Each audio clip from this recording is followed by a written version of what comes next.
వెంకీ లేచి డాన్స్ చేసేసరికి మొత్తం దాని ఇంపాక్ట్ వలన టోటల్ సినారియో మారిపోయింది. అది ఇట్ వాజ్ ఎక్స్ట్రాడినరీ. దాంట్లో అసలు మీరు దిస్ ఇస్ నథింగ్ కదండి అసలు. హుక్ స్టెప్ కదా తెలుగు ఇండస్ట్రీలో ఇప్పుడు ఏ సినిమాలో అయినా ఒక హుక్ స్టెప్ ఉండటం అనేది మీరు చేయటం, అక్కడ అప్పుడు అందరూ ఫాలో చేయటం, అది ఒక ట్రెండే. అది వాళ్ళు ఎంత ఎక్స్పెక్ట్ చేస్తే అది కూడా ఇందులో క్యాటర్ చేసేసాడు, వాళ్ళకి అందించాడు. హుక్ స్టెప్ అమ్మని హుక్ స్టెప్స్ ఏవి చూపెట్టారు కదా, ఎన్ని స్టెప్ కి ముందు సార్ నేను మాస్టరు ఆ స్టేజ్ మీద సెట్ లో అది కంపోజ్ చేశారు మాస్టర్ ఫోన్తో కంపోజ్ చేశారు. దాని ముందు హుక్ స్టెప్ ఉంది. అదేదో చేసుకుంటున్నాం, అదేదో అనుకుంటున్నాం. ఈ దూరం నుంచి చూస్తున్నారు సార్, చూశారు వచ్చి పైకి వచ్చి ఏదో శంకరాద్ ఎంబీబీఎస్ చూడు ఇట్లా ఏదో అంటున్నారు. అనగానే అసలు మాకేం చెప్పలా, రోల్ చేయండి కెమెరా అన్నారు. అని అప్పటికప్పుడు చేశారు హుక్ స్టెప్. ఇది కాదు అని ఆ టైమింగ్ అది అనుకున్నా. ఆ టైంకి వెళ్ళిపోయి నా హుక్ స్టెప్స్ అని గుర్తుంచుకుని వాళ్ళకి జనాలకి చెప్పి అది కాదు ఇంకోటి కాదు అంటే దీనికి వచ్చేసరికి అంటే టేక్ వన్, టేక్ వన్, మళ్ళీ ఇంకో టేక్ లేదండి, కావాలన్నా టేక్ టూ లేదు అక్కడ. అది చేసేసరికి నిజం చాలా కాదు. నేను దూరం చూస్తున్నాను, వాళ్ళు ఏదో స్ట్రగుల్ అవుతారు హుక్ స్టెప్ ఎలా చేయాలని. ఇది మాత్రం నీట్గా చేసిస్తారు. హుక్ స్టెప్ మాత్రం ఏం చేద్దామని ఏదో ఆడు పులి ఆటం అంటాం అలాంటి కూతు డాన్స్ వేస్తారు. ఇది కాదు, మనకున్న హుక్ స్టెప్స్ ఏంటి అన్ని గుర్తు తెచ్చుకుని వాళ్ళకి ప్రజలకు కూడా ప్రేక్షకులు కూడా గుర్తు చేస్తే బాగుంటుంది. అది చేయగానే ఇక ఇందులో ఇది ఉంది కదా, మన ఆడ ఫారెస్ట్లో నేను కుక్క పిల్లగా వస్తే కూతూ వెళ్తుంటాను. మనకి వెళ్తుండగా అక్కడ ఏదో ఒక పులి లాంటిది వచ్చినట్టుగా షాట్ వేసుకుంటారండి. అందరూ కొంచెం టెన్షన్ పడతారు. ఆ టెన్షన్లో మీరు ఇందువదన కుందరదన అనేసి అని వావ్ అనండి. ఇప్పుడు అదేంటి ఇర్రెలవెంట్గా సంబంధం లేకుండా అదేంటే అయ్యో లేదండి చాలా చాలా మంచి ఇదండి అని. ఏం మంచి ఇదండి అది నాకు అర్థం కావట్లేదు, దానికి దీనికి ఏం సంబంధం మీకు తెలీదు. అది బయట చాలా మీమ్స్ అవునా అంటున్నాను నేను, నాకు నిజంగా తెలీదు అనేసరికి అవును చాలా ఇది దాని ఇంపాక్ట్ చాలా ఉంటుంది. మనం ఏదో మీమ్స్ చేశారు, ఆ మీమ్స్కి వాళ్ళకి అవకాశం ఇవ్వకుండా మీరే ఎదురొచ్చేసేయండి అంటూ ఏదో చెప్పండి.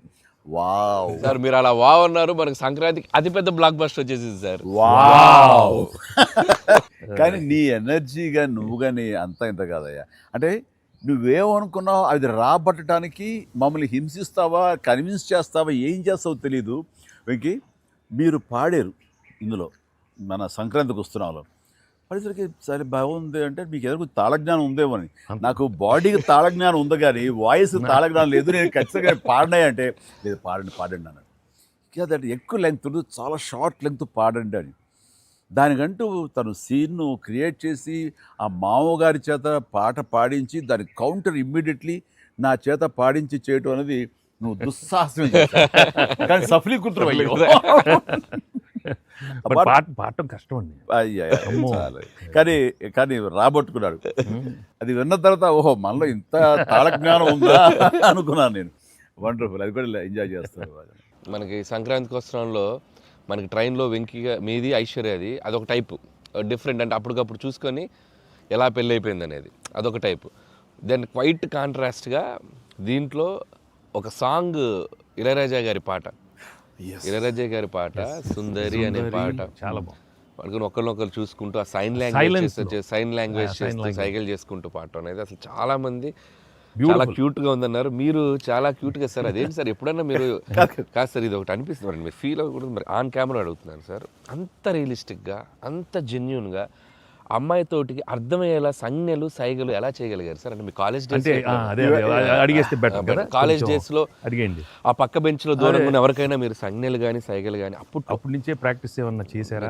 అంటే అంత సరదాగా ఉంది నా చేత రాబట్టడానికి. అంటే అంత రియలిస్టిక్ వచ్చింది కదా. పసిబిడ్డనాయా నేను, కాలేజ్ అయిందో లేదో వెంటనే చేరాను, వెంటనే తీసుకెళ్లి తాళి కట్టించారా అసలు. సార్ మీరు ఎప్పుడైనా ఎవరికైనా సైకిల్ చేశారా సార్? అయ్యో బాగా ఏ మొహాలు పెడతాడమ్మా, ఏంటమ్మా ఓ గుర్తించుకున్నావా? అంటే abroad when you are studying MBA?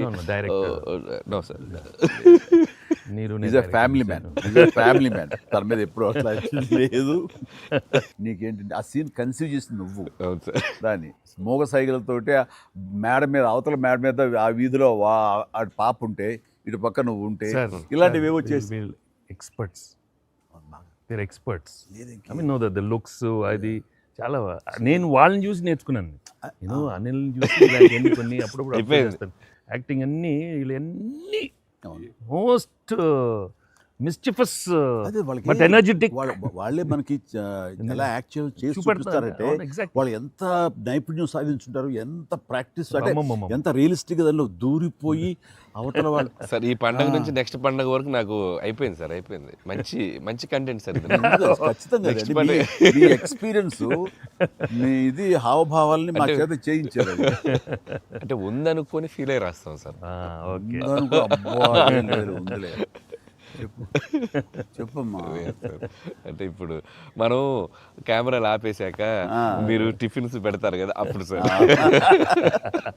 మీరు కన్నడలో నాన్ మదువే హాల్ మాదిరే అని చెప్పి వార్నింగ్ ఇస్తారు. బ్రెత్లెస్ వార్నింగ్ ఇచ్చాక మీరు క్యాబ్ బోల్తే అర్థం కాక వెంటనే క్యాథరిన్ సార్ బంబాటుగా ఏదో అయింది అని ఇద్దరు కన్నడలో మాట్లాడుకుంటే మధ్యలో ఈయన వచ్చి సార్ వచ్చి అలా అర్థం కాకుండా అటు ఇటు తిరిగి చూస్తారు. సూపర్ చేసి సెల్ఫీ తీసుకుంటారు సార్. అమ్మాయి మీతో సెల్ఫీ తీసుకున్నాక ఆయన వెళ్ళిపోమంటే చాలా ఇన్నోసెంట్గా, ఆయన కింద పనిచేసే అమ్మాయి పక్క వెళ్ళిపోతుంది. ఇన్నోసెంట్గా పక్క వెళ్ళిపోయి మీరు వెళ్ళిపోయాక అమ్మాయి కిచకిచ అంటున్నప్పుడు మీరు వచ్చి చెప్తారు సార్. అసలు ఆ సెల్ఫీ గురించి ఆయన తీసుకున్నాక మీరు అదే నాతో కూడా తీసుకోమని అడగటం అంటే జనరల్ హ్యూమన్ సో నాతో తీసుకో, సెల్ఫీ విత్ మీ ఆల్సో. కుళ్ళు వచ్చేసి నాకు. అది బిజినెస్ మ్యాన్ అంటే ఎలా ఉంటుంది, ఇంత పొట్ట వేసుకుని చాలా ఇదిగా ఉంటుంది. సో దిగుతాడు చూడు అని బాడీ లాంగ్వేజ్. ఇంకోటి ఇంట్లో కూర్చుందా మనం వేరే ఇదేంటమ్మా నువ్వేంటి మరి అమ్మాయి అప్పుడు నీకు వదిలేసి వెళ్ళిపోయావు అంటే నాకు ఇది మొదటి పిల్ల అనుకున్నావా, నాకు ఆల్రెడీ అయిపోయింది.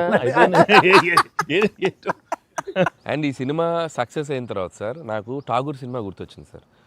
ఠాగూర్ సినిమాలో మీరు అరెస్ట్ అయినప్పుడు మొత్తం మీరు ఏసీఎఫ్ ఒక బ్రాంచ్ పెడితే దాంట్లో ఉన్న మీ దగ్గర పనిచేసే వాళ్ళందరూ రోడ్ల మీదకి వచ్చేసి మిగులు ఇచ్చేస్తారు కదా. ఈ సినిమా సక్సెస్ అయిన తర్వాత మీ ఫ్యాన్స్ అందరు సార్ ఎక్కడెక్కడెక్కడెక్కడెక్కడ డీప్ రూట్స్ వాళ్ళందరూ బయటకు వచ్చేసారు, థియేటర్స్కి వచ్చారు, మిమ్మల్ని మీ ఫోటోలు ముద్దులు ఎట్టుకున్నారు, సెలబ్రేట్ చేసుకున్నారు. And it's a very very very big gift.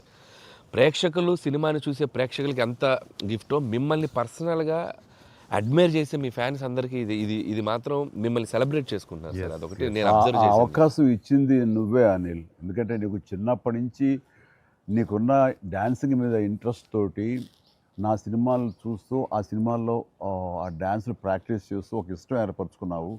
And ఎలాగా ప్రజెంట్ చేసే ఇష్టపడతారు అనేది తరోగా ఆ మాస్ పల్స్ తెలిసిన వాడే నువ్వు. సో నాతో సినిమా చేస్తున్నావు అనగానే ఏమేమి అందులో మనకి పొందుపరిస్తే బాగుంటాయన్నది ఐ థింక్ నువ్వు నీ హ్యాట్స్ ఆఫ్. అండ్ దానికి ఎన్హాన్స్ చేస్తూ లాస్ట్కి వచ్చేసరికి సినిమా మరో లెవెల్కి వెళ్ళటానికి ఆయన అనుకోవటం, ఆయనతోటి నాకున్న బాండింగ్ని నువ్వు ఈ సినిమాలో క్యాప్చర్ చేయటం అనేది ఇట్స్ ఎ ఫ్యాంటాస్టిక్. మా ఇద్దరి మధ్య ఆ బాండింగ్ ఉండటం, ఒకరినొకరు ఇష్టం, అది ఇది పక్కన పెడితే 80s రీయూనియన్ ఉంది కదా మాకు, మేము ఉంటుంది ఎవ్రీ ఇయర్ ఏదో సెలబ్రేట్ చేసుకుంటాం కదా. ఆయన మిస్ అవుట్, నేను జనరల్గా మిస్ అవును. ఆ రోజు ఒక్క ఈవినింగ్ మేము చేసేటటువంటి ఆ కలిసి మనసు అరమరికలు లేకుండా ఓ చిన్న వయసు తారతమ్యాలు మర్చిపోయి చిన్నపిల్లలాగా మేము చేసేది ఉందే, అది మా బాండింగ్ని day by day year after year strength చేసుకుంటూ వచ్చింది. దానికి అవుట్కమ్ ఇదిగో ఇప్పుడు ప్రేక్షకులు కూడా ఈ సినిమాలో ఈ ఎపిసోడ్ ద్వారా చూశారు, మా ఇద్దరు ఎపిసోడ్ ద్వారా. అట్లాగా నేను ఏమంటానంటే ఈ ఈ సినిమా ఇండస్ట్రీ చిన్న ఫ్యామిలీ. ఈ చిన్న ఫ్యామిలీలో మన మధ్య పొరపచ్చలు, మన మధ్య మిస్అండర్స్టాండింగ్లు, ఈగోలు ఇవేమి లేకుండా ఒక్కసారి మనసుని ఓపెన్ చేసి అందరం నటీనటులు కానీ, అందరు హీరోలు కానీ, హీరోయిన్లు కానీ మనంతా ఒక ఫ్యామిలీ అనే విధంగా మనం అనుకుని ఏదో ఒక అకేషన్ ఏదో విధంగా మనం కలిసి ఒకళ్ళ మనసు ఒకళ్ళు అర్థం చేసుకునేలా బిహేవ్ చేస్తే దాని ఇంపాక్ట్ సినిమా మీద పడుతుంది, సినిమాలో కనబడుతుంది. తద్వారా దాని ప్రభావం మన ఫ్యాన్స్ మధ్య కూడా ఏర్పడుతుంది.